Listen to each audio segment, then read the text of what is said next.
ഒരു മുംബൈയിലെ സ്റ്റാലിൻ്റെ സ്വത്തുക്കൾ അലീനയ്ക്ക് സ്വന്തം. അങ്ങനെ പ്രിയ പ്രേക്ഷകരെ, കൂട്ടുകാരെ, നമുക്ക് ഇന്നത്തെ കഥയിൽ കാണാനായിട്ട് കഴിയുന്നത് നമ്മുടെ ആൻ്റപ്പൻ ചേട്ടൻ്റെ അടുത്ത് വല്യപ്പച്ചൻ അതിൻ്റെ കാര്യവും പറഞ്ഞ് അലീന നിൽക്കുകയാണ് എന്ന് കാണാനായിട്ട് സാധിക്കും. ഇതേ സമയം വല്യപ്പച്ചൻ പോയിട്ട് കുറച്ച് ദിവസമായ മാതിരി തോന്നുകയാണ് ആൻ്റപ്പൻ ചേട്ടാ എന്നിങ്ങനെ പറയുന്നതും വല്യപ്പച്ചൻ ഹോണടിച്ച് കടന്നു വരുന്നതും കാണാനായിട്ട് സാധിക്കുന്നുണ്ട്. പ്രേക്ഷകരെ, പ്രിയ കൂട്ടുകാരെ, ഇതേ സമയമാണെങ്കിൽ നമ്മുടെ വല്യപ്പച്ചൻ വന്നത് കണ്ട അലീനയാണെങ്കിൽ വളരെയധികം സന്തോഷിക്കുകയാണ് എന്ന് കാണാനായിട്ട് കഴിയും.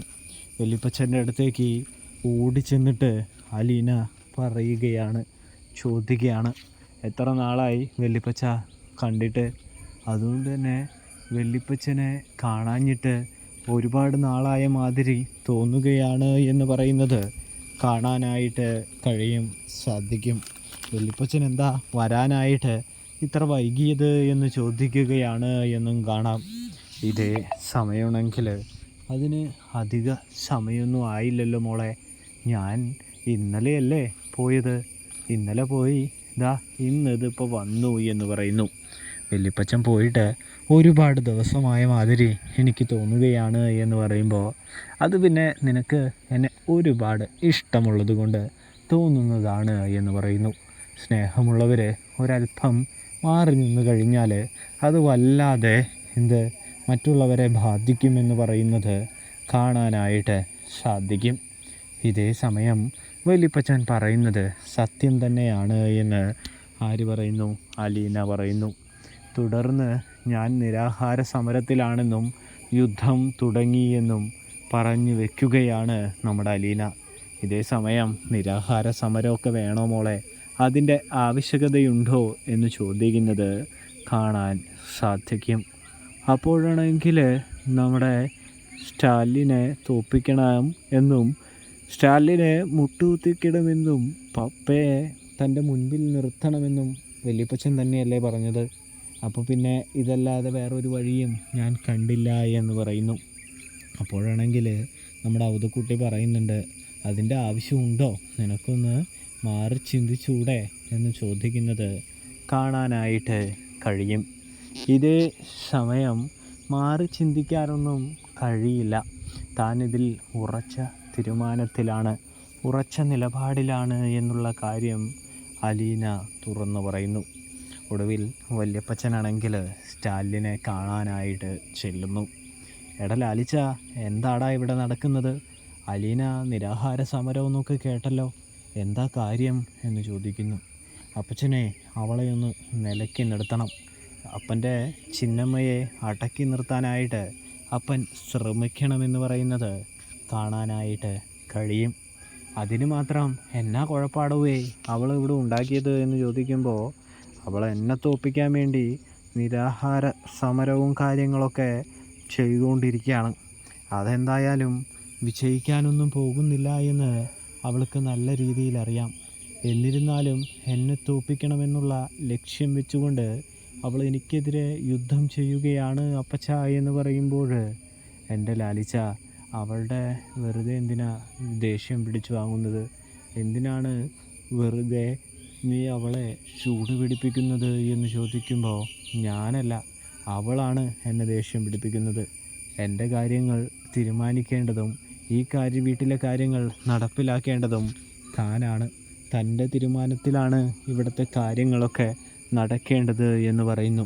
അത് ശരിയാടാ, അവൾക്ക് ഇത്തിരി വാശി കൂടുതലാടാ, നീ അവളെ അങ്ങോട്ട് പുറത്താക്കിയേക്ക്, അപ്പോൾ ഒരു പ്രശ്നമില്ലല്ലോ. നമുക്കാണെങ്കിൽ ഇപ്പോൾ ഒരുപാട് പ്രശ്നങ്ങൾ വരാനായിട്ട് പോവാണ്. അപ്പോൾ നീ അവളെ പുറത്താക്കി കഴിഞ്ഞാൽ സത്യം പറഞ്ഞാൽ യാതൊരു പ്രശ്നമോ കാര്യങ്ങളോ ഒന്നും തന്നെ ഉണ്ടാകില്ല എന്ന് പറയുന്നത് കാണാൻ സാധിക്കും.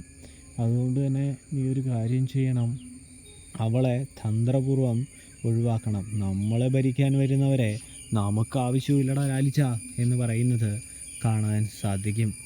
അത് അങ്ങനെയല്ല അപ്പച്ച, അത് ശരിയാകില്ല അപ്പച്ച. അങ്ങനെ അവളെ പറഞ്ഞു വിടാനായിട്ട് പറ്റുമോ എന്ന് ചോദിക്കുമ്പോൾ, നിന്നെപ്പോലെ തന്നെ അവളുടെ അമ്മ വീട്ടുകാർക്കും അവളിൽ അവകാശമുണ്ടല്ലോ, അതുകൊണ്ട് തന്നെ അവളെ ഇനി അവർ നോക്കട്ടേടാ, അതിനിപ്പോൾ വലിയ കുഴപ്പമോ കാര്യങ്ങളോ ഒന്നും തന്നെ ഇല്ലാലോ എന്ന് പറയുന്നത് കാണാനായിട്ട് കഴിയും സാധിക്കും. അവളുടെ അമ്മ വീട്ടുകാർ അവളെ കെട്ടിച്ചു വിടട്ടെ, ആവശ്യമില്ലാത്ത ബാധ്യതകൾ നമുക്കെന്തിനാണ് എന്ന് ചോദിക്കുന്നത് കാണാൻ കഴിയും. അതെ, അവളുടെ അമ്മ വീട്ടുകാരല്ല, ഞാനാണ് അവളുടെ പപ്പ, ഞാനാണ് അവളെ വിവാഹം കഴിച്ചു കൊടുക്കാൻ പോകുന്നത്, അവളുടെ മേൽ എനിക്കാണ് അധികാരമെന്ന് സ്റ്റാൻലി പറയുന്നത് കാണാൻ സാധിക്കും. ഇതേ സമയമാണെങ്കിൽ നമ്മുടെ അവധുക്കുട്ടി പറയാണ്, എടാ അവരവകാശം ചോദിച്ചുകൊണ്ട് വന്നാൽ എന്തു ചെയ്യും എന്ന് ചോദിക്കുമ്പോൾ, അതെ, എൻ്റെ മകളെ എനിക്ക് കണ്ടെത്തി തന്നത് മിസ്റ്റർ മേനോനാണ് എന്ന് പറയുന്നു.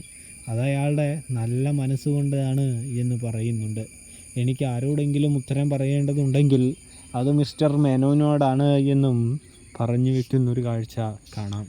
എൻ്റെ ലാലിച്ച, ഞാൻ അതിനൊന്നുമല്ല വന്നത്, ഞാൻ നിൻ്റെ പക്ഷത്ത് നിൽക്കാനാണ് വന്നത് എന്ന് പറയുമ്പോൾ, എൻ്റെ പക്ഷത്ത് ആരും നിൽക്കണമെന്നൊന്നുമില്ല എന്ന് പറയുമ്പോൾ, അത് പിന്നെ ആ റീത്താമ്മ എല്ലാവരെയും വിളിച്ച് അവിടെ സന്ധി ചെയ്തുകൊണ്ടിരിക്കുകയാണ്.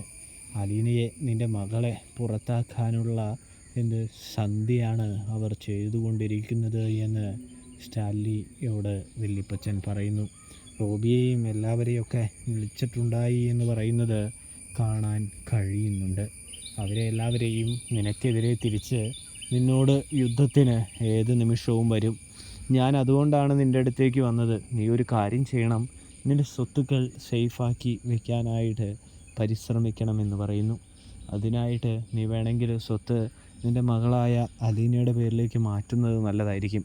എല്ലാം അവളുടെയാണെന്നറിയുമ്പോൾ പിന്നെ അവർ അവളെ ഒന്നും ചെയ്യാനായിട്ട് നിൽക്കില്ല, നിന്നോട് ചോദ്യവുമായിട്ട് വരില്ല. നീ ഒന്ന് ആലോചിച്ച് നോക്കുന്നത് നല്ലതായിരിക്കുമെന്ന് പറയുന്നു. ഇവളായ നിന്നെ ഉപദേശിച്ച്, അതായത് നിന്നെ എന്ത് ചെയ്യും, നിന്നെ ഇട്ടിട്ടൊന്നും പോകാനൊന്നും പോകുന്നില്ല, നിൻ്റെ അടുത്തുനിന്ന് പോകില്ല എന്ന് പറയുമ്പോൾ നമ്മുടെ സ്റ്റാൻലി പറയുന്നുണ്ട്, അതിനെക്കുറിച്ചൊന്ന് ആലോചിക്കണം, അല്ലാതെ എടുത്ത് തീരുമാനിക്കാനായിട്ട് കഴിയില്ല എന്ന് പറയുന്നു. അല്ല അപ്പച്ച, അപ്പച്ചൻ പറഞ്ഞ ഈ നാടകം ആര് പറഞ്ഞിട്ടാണ് ഇത്ര നേരം അഭിനയിച്ചത്? അവളെ പുറത്തേക്ക് വിടാനൊക്കെ പറഞ്ഞത് അപ്പച്ചൻ ഷിന്നമ്മയെ പുറത്താക്കില്ല എന്നുള്ള കാര്യം എനിക്കറിയാവുന്നതാണ്. ഇനി ഇതും നിങ്ങളുടെ പദ്ധതിയാണോ എന്ന് ചോദിക്കുകയാണ്. സ്വത്ത് തട്ടിയെടുക്കാനുള്ളതും സ്വത്തെല്ലാം അധികാരപ്പെടുത്തി കഴിഞ്ഞാൽ ഞാൻ അവളുടെ കീഴിൽ മുട്ടുകുത്തുന്നു അവളെങ്ങാനും പറഞ്ഞോ എന്ന് ചോദിക്കുമ്പോൾ, അവളൊന്നും പറഞ്ഞില്ല, ഞാൻ നടന്ന കാര്യമാണ് പറഞ്ഞത്. മിക്കവാറും റോബിൻ നിന്നെ വിളിക്കാനായിട്ട് സാധ്യതയുണ്ട്. സ്വത്ത് മാറ്റുന്ന കാര്യത്തെക്കുറിച്ച് നീ ഒന്ന് ചിന്തിക്കുന്നത് നല്ലതാണ്, അല്ലെങ്കിൽ നിനക്കെല്ലാം നഷ്ടപ്പെടുമെന്ന് വല്യപ്പച്ചൻ അപ്പച്ചൻ സ്റ്റാൻലിയോട് പറയുന്നത് കാണാം.